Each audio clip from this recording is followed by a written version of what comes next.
karmedip. Hy is so 'n stekelrige krui wat op die vlakte groei. En saam met kankerbossie is hierdie karmedip die wonderlikste doepa vir die prostaat en vir die blaas.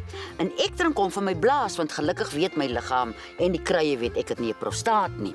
Maar veral vir die man soos mens ouer word, in die prostaat vergroot, en ek hoor baie keer mense sê, weet jy, ek gaan, en hulle staan en drup ek net. En as jy nou moeg is daarvan, dat jy net staan en drup, das karmedip nou die kry, wat jy nodig het, saam met jou kankerbossie. Van hom sal ons omtrent soveel vat. As 'n mens hom nou so sit, en dan nou jou gryp kankerbossie by hom. Ook 'n liter water, maar laat hy afkoel. Jy drink nooit kruie warm nie. Jy wag dat hy afkoel, dat hy reg in sy krag in is.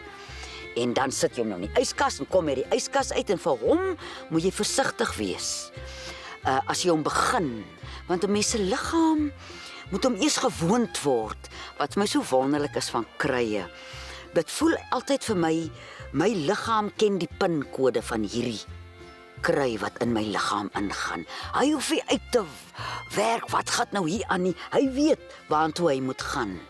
En vir hom moet jy op 3 eetlepels begin, nie 'n kwart koppie nie. 3 eetlepels vir so eerste 2 liter. Hier by die 3de liter gaan jy na 'n kwart koppie toe, en van die 5de liter af gaan jy na 'n halwe koppie toe, 3 keer 'n dag, waar jy 'n bietjie watertjies bygooi om hom lou te maak.